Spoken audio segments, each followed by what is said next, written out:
Good afternoon, students. Today I'd like to start reading to you from a book called Fortunately, the Milk. I think you're going to enjoy this one. Please try to follow along. There are some pictures, and that's why I'm doing this by a video recording. There was only orange juice in the fridge, nothing else that you could put on cereal. Unless you think ketchup or mayonnaise or pickle juice would be nice on your Tostitos, which I do not. And neither did my little sister. Although she has eaten some pretty weird things in her day, like mushrooms in chocolate. She did not actually like eating them, and I had not actually told her that there were mushrooms inside the chocolate. It was an experiment. No milk, said my sister. Nope, I said, looking behind the jam in the fridge, just in case. None at all.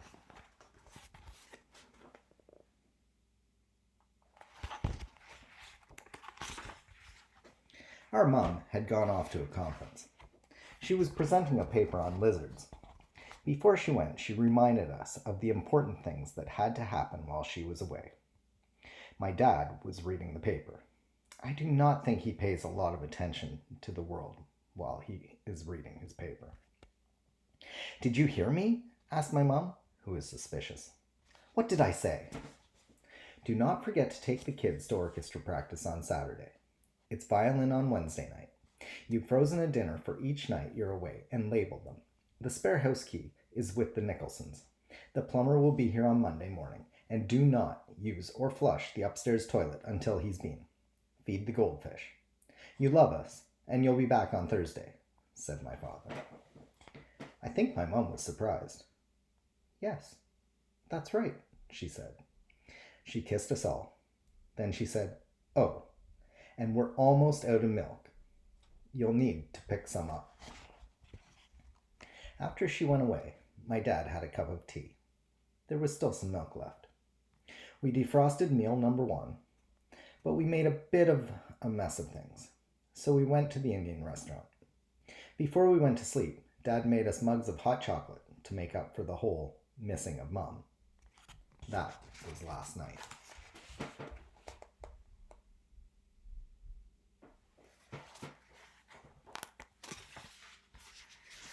Now Dad came in. Eat your cereal, he said.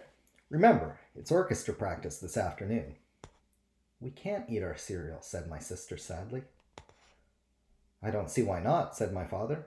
We've got plenty of cereal. There's Tostios, and there's muesli. We have bowls, we have spoons. Spoons are excellent. Sort of like forks, only not as stabby. No milk, I said. No milk, said my sister. I watched my dad think about this. He looked like he was going to suggest that we have something for breakfast that you do not need milk for, like sausages. But then he looked like he remembered that, without milk, he couldn't have his tea. He had his no tea face on. You poor children, he said. I will walk down to the shop on the corner. I will get milk. Thank you, said my sister. Not the fat-free kind, I told him. That stuff tastes like water. Right, said my dad. Not the fat-free kind. He went out. I poured some Tostios into a bowl. I stared at them. I waited.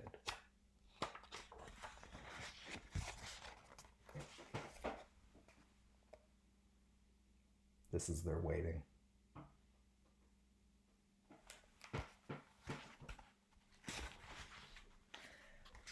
How long has he been? Asked my sister. Ages, I said. I thought so, said my little sister.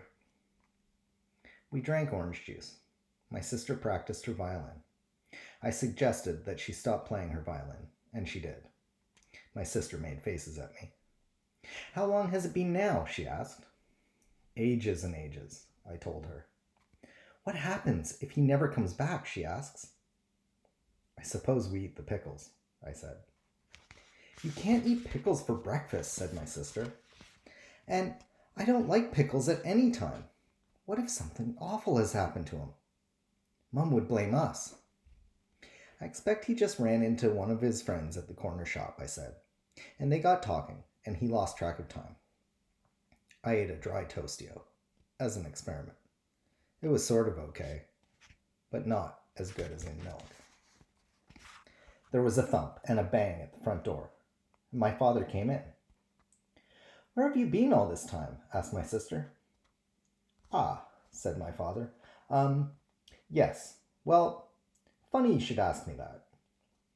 "You ran into someone you knew," I said, "and you lost track of time." "I bought the milk," said my father. And I did, indeed, say a brief hello to Mr. Ronson, from over the road, who was buying a paper. I walked out of the corner shop and heard something odd that seemed to be coming from above me. It was a noise like this. Thoom. I looked up and saw a huge silver disc hovering in the air above Marshall Road. "Hello?" I said to myself. "That's not something you see every day." And then something odd happened. "That wasn't odd?" I asked. "Well, something odder," said my father. "The odd thing was the beam of light that came out of the disc. A glittery, shimmery beam of light that was visible even in the daylight. And the next thing I knew, I was being sucked up into the disc. Fortunately, I had put the milk into my coat pocket. The deck of the disc was metal. It was as big as a playing field, or bigger.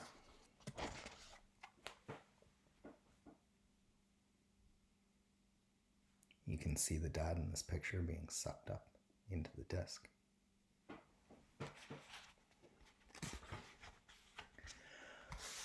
"We have come to your planet from a world very far away," said the people in the disc. I call them people, but they were a bit green and rather globby, and they looked very grumpy indeed. "Now, as a representative of your species, we demand that you give us ownership of the whole planet. We are going to remodel it." "I jolly well won't," I said.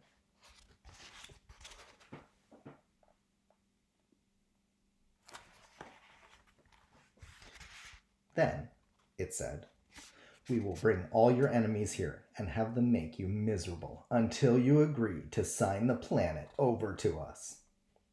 I was going to point out to them that I didn't have any enemies when I noticed a large metal door with "Emergency exit.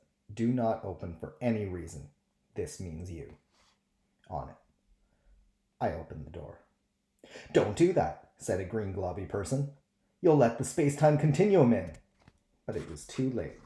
I had already pushed open the door. I jumped. I was falling. Fortunately, I had kept tight hold of the milk, so when I splashed into the sea, I didn't lose it. "What was that?" said a woman's voice. "A big fish? A mermaid? Or was it a spy?" I wanted to say that I wasn't any of those things, but my mouth was full of seawater. I felt myself being hauled up onto the deck of a little ship. There were a number of men and women on the deck. They all looked very cross. "Who be ye, landlubber?" said the woman, who had a big hat on her head and a parrot on her shoulder. "He's a spy, a walrus in a coat, a new kind of mermaid with legs," said the man. "What are you doing here?" said the woman. "Well," I said, "I just set out to the corner shop for some milk, for my children's breakfast, and for my tea. And the next thing I knew—" "He's lying, your majesty!" She pulled out her cutlass. "You dare lie to the Queen of Pirates?" Fortunately, I had kept tight hold of the milk, and now I pointed to it. "If I did not go to the corner shop to fetch the milk," I asked them, "then where did this milk come from?" At this, the pirates were completely speechless. "Now," I said, "if you could let me off somewhere near to my destination, I would be much obliged to you." "And where would that happen to be?" said the Queen of Pirates. "On the corner of Marshall Road and Fletcher Lane," I said. "My children are waiting for their breakfast."